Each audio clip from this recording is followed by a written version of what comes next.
Welcome to Stopping Goliath. My name is J Kimmel. We are building up a library of videos for you to check out. So when you're done with this one, if you like it, go check out the videos we have posted before today. There, I think you'll find some good content that you like. And speaking of likes, please like this video. Also, share it on your social media. Share it with your friends. That's the way we get the word out. We'd love for you to subscribe to our channel and hit that little bell so that you'll be the first to know when new content comes out, because you'll be notified by YouTube right away. Today's topic is the Respect for Marriage Act that just passed the Senate. And I promise you, stay with me, because this bill is not what you think it is. First of all, you're probably thinking, didn't we already have a respect for marriage bill that we had back in 2015? No, that was the Defense of Marriage Act.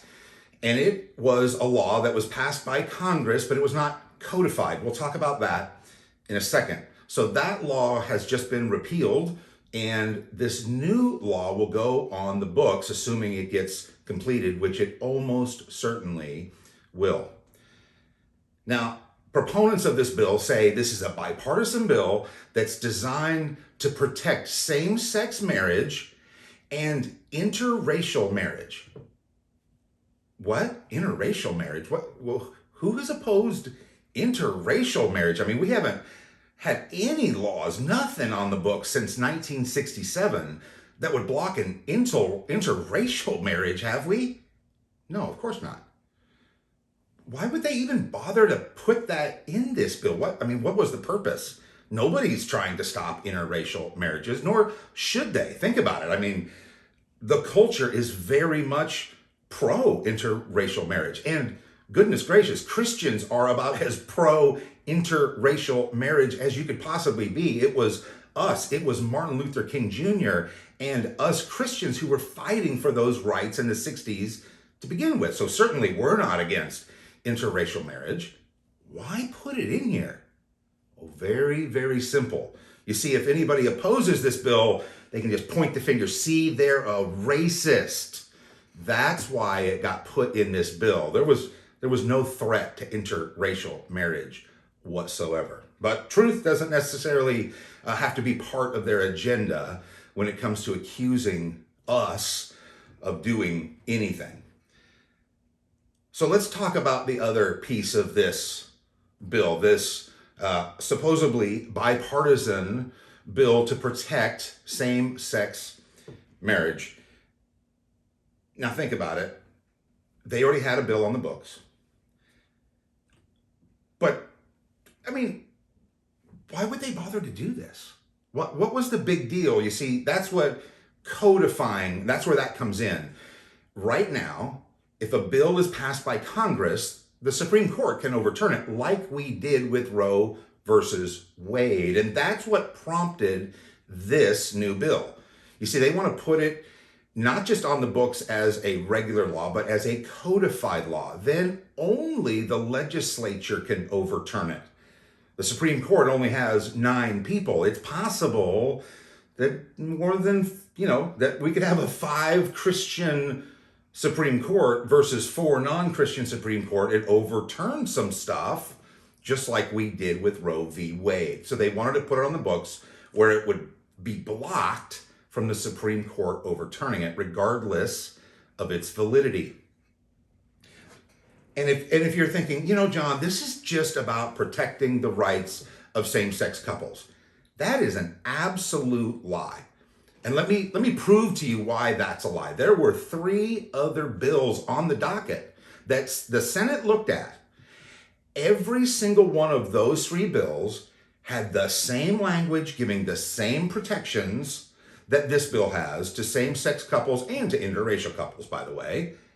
However, all 3 of those bills protected those who disagree with same-sex marriage. In other words, it protected Christians primarily from being persecuted, from being singled out, from being sued, from being attacked because they don't agree with the law.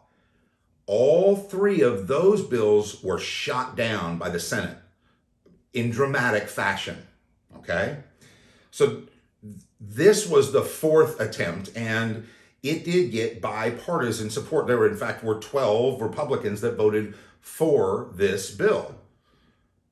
But you need to go look and see who those 12 Republicans were. They're the non-Christian Republicans who sit in the Senate. Guys like Mitt Romney. He has no desire to see Christian values upheld, and he has no desire to protect Christians from the enemy. So what's going to happen now? Well, if this bill becomes codified law, which it most probably will, Christians are going to be more vulnerable to attack.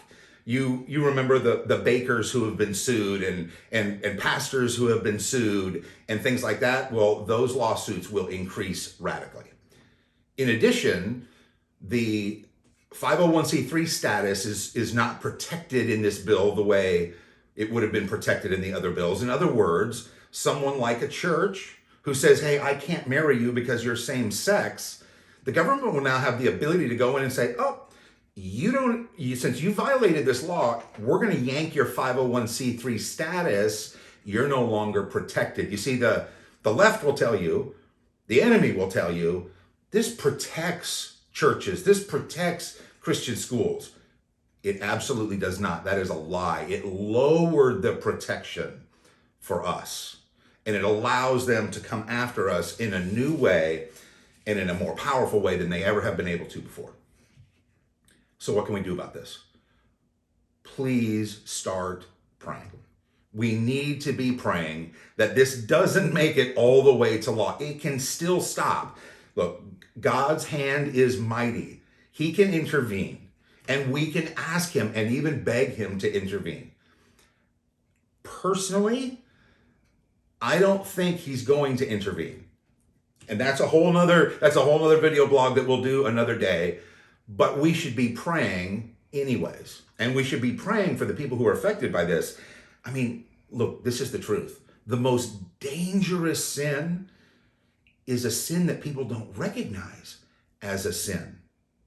You see, if we're supporting something, if we're doing something that we don't realize is a sin, then we have disconnected ourselves from our God. And we're not having the communication the way God intended us to have it.